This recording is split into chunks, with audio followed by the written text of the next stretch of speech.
Today, I have a special guest in the studio. You guys, I have Craig Candelore. Now, Craig is a certified family law specialist. He's been practicing for 30 years, and he's a retired colonel. Craig, thank you. Welcome to the show. I'm pleased you're looking good, brother. Thank you for having me. Okay, now, today's show is about military divorces. So we're going to go into some information. Craig's going to give us some information.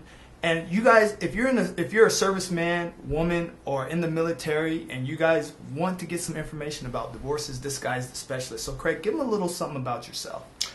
Well, I went to the academy, Army.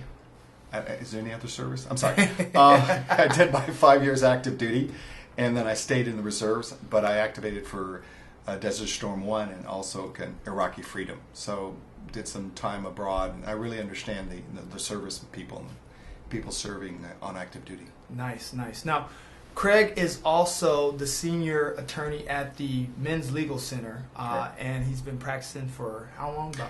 About 30 years. 30 years. So let's jump right into the show. You guys are going to love this. So the main topic is, what is the difference between a military divorce and a regular divorce? Because I've been finding out it's a huge difference. So Craig, can you give us the difference between the two? Well, it's its own little niche, really. It affects everything from custody to child support to property division. But let me think the main thing would be the division of the military retirement, because that's the bulk of what, when you serve 20 years, you get a military retirement. Nice. They just changed the rule. December 23rd, 2016, Congress passed a new law that affects all the states. So instead of having each state determine their own rule, the feds are imposing unilateral rule, basically one rule over everybody. And it's called the frozen asset rule. And the takeaway there is that the non-military spouse gets or they divide the community property as though he had retired at the date of separation, which is a radically change from the previous one, which generally used to be, and again, at least in California, it used to be the Brown rule, where the guy would retire, and generally the man would retire, and they would then put the numbers of years they were married while he was on active duty over his total years of active duty. Okay. And the new rule is no, it's frozen in time at the time as though when they separate. So it's a nice. Okay. different thinking. Okay. So based on that, there is pension issue, and you know, if you're in the military, one of the major benefits is pension, right? It's huge. People don't realize that they pay you money, but it's for the rest of your life. And one way, when we try to figure out how much that's worth, you go and try to buy an annuity. It's huge. Yeah. How much money do you have to put in a bank to get that kind of cash flow? Yeah. And generally, it's hundreds and hundreds of thousands of dollars. Wow. So you guys, if you're listening up, that's very important, your pension. If you're looking out for that, you want to talk to a specialist. Now, yesterday when we talked a little bit about jurisdiction in different states. Can you tell us about a guy who made a huge mistake? Yeah. And how much of his life you could have saved him? Well, I had somebody come in. He was an E7, and a chief. He comes in. He says, I settled, and I went to we mediated. I said, great. So tell me what you did. Well, I gave her spousal, and she got half my pension. I said, well, where are you from? He said, I'm from Texas. I said, well, do you realize that you could have opted out and having California not divide your pension? I've never heard of that. I said, it's called the Tucker defense. If you're here only on military orders, then California does not have jurisdiction over your pension, but you got to plead it. And of course, he was not too pleased. And I said, well, you really want to talk to people that are in the know. There's so much stuff from survivor benefit plan to what's taxable. For example, when they're deciding support, what's taxable, what's non-taxable. Allowances are non-taxable, pay are taxable. So, C-pay taxable, base pay taxable, but housing allowance non-taxable. So there's just a whole little world in there that unless you know what you're doing, it's like a minefield for the unwary. Wow. So you guys, did you get that? most of you guys are going to be relocated in some place that you're not familiar with. So jurisdiction is key. And you want to talk to an expert when it comes to actually separating pensions and things like that. That could have saved that guy how much? Thousands of dollars? Well, probably, because what you do is you get divorced here in California, but the pension gets divided in another state.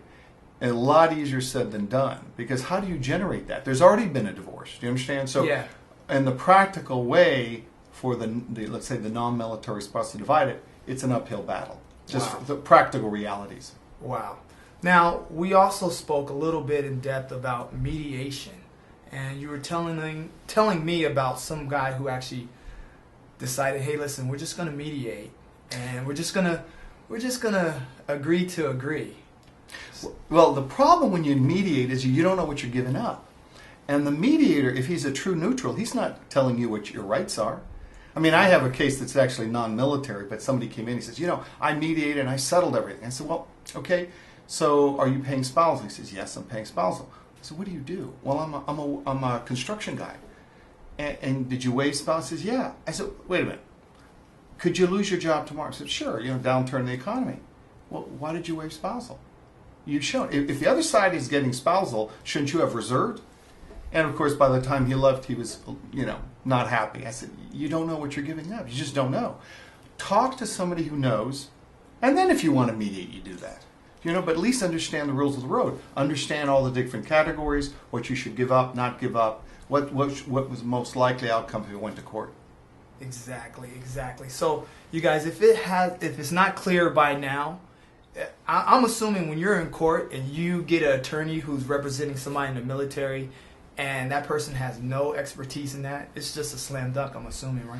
Well, there's only a few people like in San Diego County that actually understand the military and those issues. I mean, there's a handful.